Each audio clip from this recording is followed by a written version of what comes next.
Caps and gowns. My heart is telling me that we are not our parents. Mal, descendants. Chapter 37, Oradon or Ora Don't. On Monday morning, the students of Dragon Hall gathered for their regular assembly in the crumbling auditorium before classes began, except there was nothing regular about this morning's assembly at all.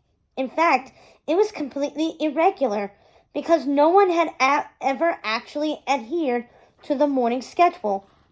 Instead, just showing up late or causing trouble in the hallways. So when an announcement boomed in the overhead speakers that attendance was mandatory, the students knew something was up. Dizzy and Celia found seats in the front and waited to hear the news with the rest of the school. Dr. Facilier slunk into the room, and a hush fell over the crowd.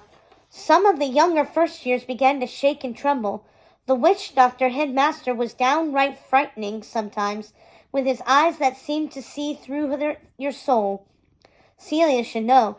It was the look he gave her when she used up the last bit of expired milk in the morning, and then put the jug back in the fridge.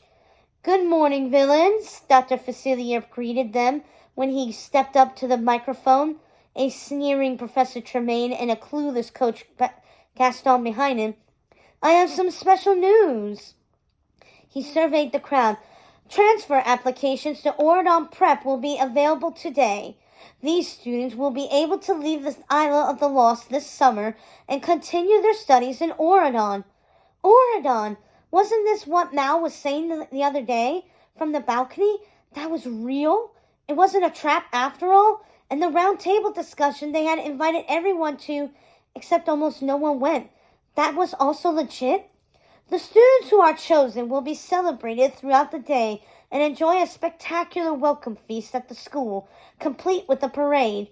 Your names will be immortal, and you will be known throughout the kingdom as the Isle's finest villains, said Dr. Facilier, playing directly to the crowd. Remember, only the wickedest of you will be chosen. And he added with a laugh, Oradon representatives will be back in a few weeks to announce their selections for the VK program. Now go forth and do your evil deeds. Celia and Dizzy turned to each other, almost unable to contain their excitement. They were really taking applications. They could really go to Oradon Prep. They clasped hands and headed to the front, where the application forms were stacked. "My dad said they're going to take 4 kids, said Celia. "Only 4? Asked Dizzy. "That's not that many." "There are only 2 of us," said Celia. "We'll make it." "Evie said they're going to come back to the Isle again in a few weeks," said Dizzy. "That must have been what your dad meant when he mentioned the Oradon representatives. Maybe they'll bring us back then." "Maybe. And the celebration sounds amazing," said Dizzy. "A welcome feast." "I hope it's a warm welcome," Celia said with a snicker. There was a bevy of students fighting over the applications. "You're applying?" Dizzy asked as she saw her cousin Anthony Tremaine take a form. "Why not?" said Anthony, raising an eyebrow. "At least in Oradon there's better hair gel." Jenny Gothel walked up with her friend Harriet Hook. "I'll take one," said Jenny, her curly black hair flowing down her back. "There's magic in Oradon. Even if it's regulated, I want to see what I can do there. What about you, Harriet?" "My sister CJ likes it there, so I'm a little curious," said Harriet. "But Harry would never move to Oradon, not without his pirates." Jenny nodded. She couldn't imagine Harry without his crew. He was practically miserable without his captain, Uma. "So are you going to apply or not?" "I'm not sure," said Harriet. "Maybe." "Fine, I'll take one.